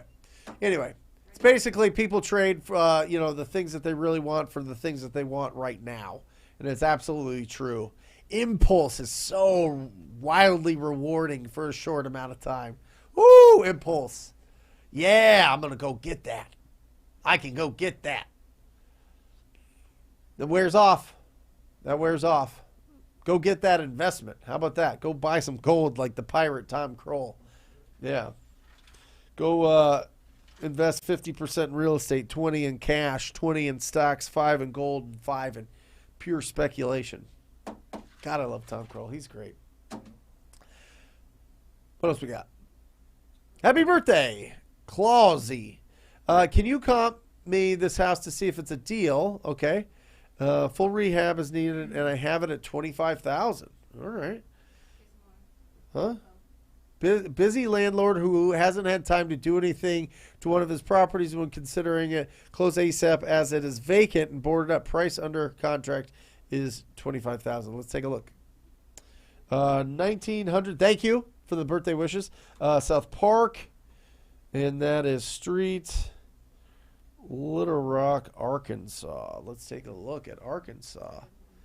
Ooh, look at that. Okay, let's take a look. So this is 1,600 square feet. Look at this. That's the average. Average people own properties is 7 years. There you go. Very interesting. He probably bought this and was going to fix it up and do something with it. And I am certain that, well, not only that he didn't, but I'm certain that this property doesn't look like this now 7 years later.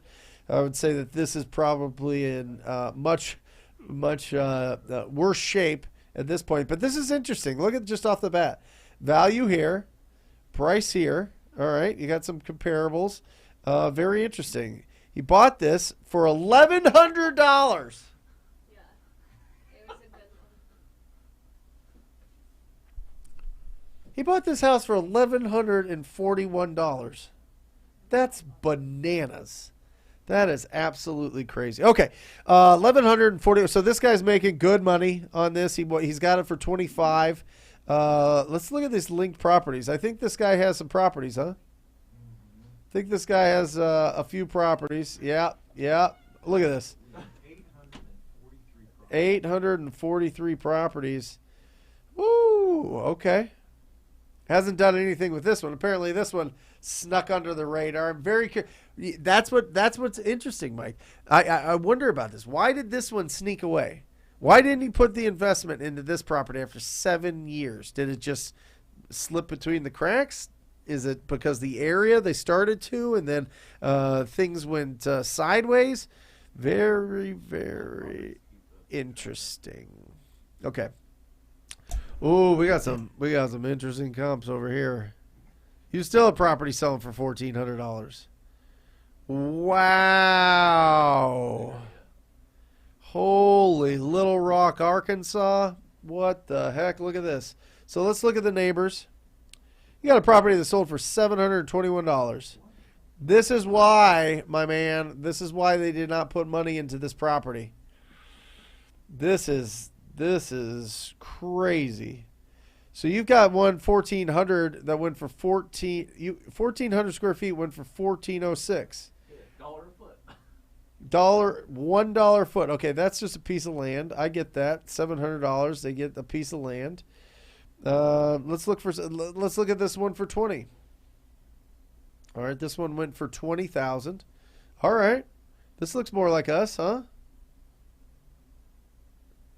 $20,000, and that was on the market, brother. I am telling you, I would give him 2,000. I think 25 is just way too much. You've got this other one that sold 19. Let's see what this one looks like. In that neighborhood, sold for 19. Look at that. This one went for 52. But the issue is you've got properties that are surrounding this. They're selling for $1,200. That's crazy. Put it out there. I mean, here's the thing. I would be at like, a couple thousand, 3, 4, 5 maybe. Yeah, this is absolutely crazy. I mean, look at these. You got 1,900 square foot for $1,500. Vacant land that sells for $355. You know, it's just a lower priced area. Let's look at the comps. Let's look at the flip comps real quick. You got 3850, nothing real close. Let's look at number one here that went for 38,000. Are you kidding me?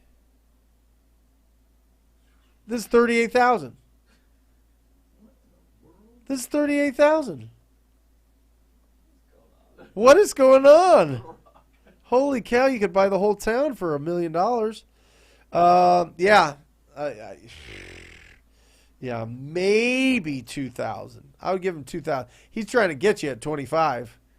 Nice try. Yeah, he's trying to get you at 25, for real. I mean, I love that you went after it and did that, but there's no way. There's just no way.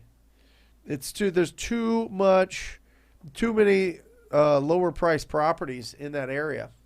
Unfortunately, don't want to disappoint, but you got to get that. You got to go back at him at like 2,000. He bought it for 1,100, didn't do anything, and there's been zero appreciation in Little Rock, Arkansas in 7 years. I mean, I just saw that's a gorgeous house. 1,800 square feet. Move-in ready. Wood floors. Gorgeous.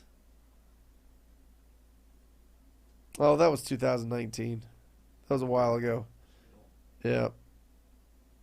Still, I mean, I'm looking here. I'm trying to look. I'm looking at the comps now. Let's look. I'm just seeing if there's. I'm just blown away. People are probably like, you're not familiar with this market. Let me see. Let me go back, see if there's anything that would suggest. No, I mean, if you look at these comps again, these are just looking at comps in the last 3 months. I mean, you got all these. This is interesting. 130 here. I'm not sure why this one went for 130. Maybe it's in a very specific area, but it's not in our area. I mean, it's up here. It's above this right avenue. You got number one here that went for 1,400. No.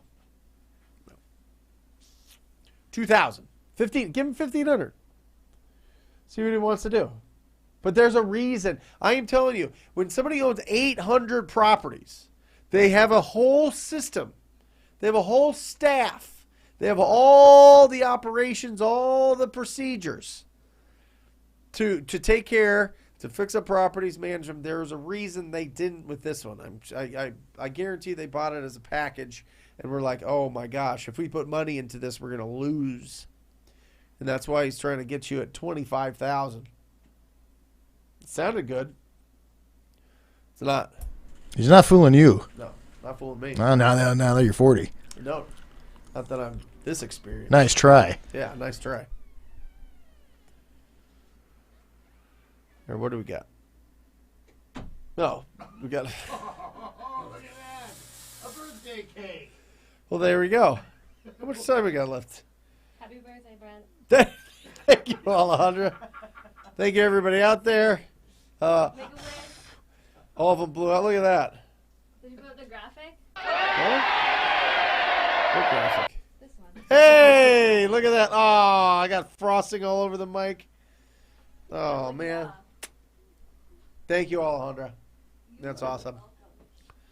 That is awesome. I almost put it in your face. I know. I was expecting it to be in my face, but that would have been a big mistake on your Would have part, been Alejandra. would have been Listen, tasty. I have a lot of experience with cake fights, so anyway. What else we got? We're going to wrap up here in 6 minutes. So a couple more questions. Hey, thank you guys for joining me on my 40th birthday show. Yeah. What are you laughing about? Anyway. Oh, yeah. Mike's eating my birthday cake now. So he thinks he's pretty funny. Anyway, Parkinson's Law. Don't let it get you. Don't. No matter how much money people earn, they tend to spend the entire amount. Don't let that be you. Invest, invest, invest. Put it away. Put it away. Mike's eating all my cake. Sorry, I didn't have any questions ready. I thought that was the end. Oh, okay. My bad. It was a little premature. Yeah, a little early. Well, we'll wrap it up. We'll wrap it up. Come on up. Yeah, come on. I love you guys. Thank you for joining. Thank you. Yeah, 40-year-old guns. That's it. Thank you, Zachary. On behalf of everybody here, really, really, really, we love you. I really appreciate it. I am the most blessed person. I feel so fortunate to have an incredible life with incredible people, and you guys are all part of it, especially these guys here, Alejandra, Mike Mahoney, Jesse Pearson, Matt Hill. Thank you guys for making this amazing. Thank you for an amazing birthday. And for all you guys, I love you guys. Till next week, I'll see you later. Go out there. Be proactive. 200 conversations. One of those is going to make it happen. Love you guys.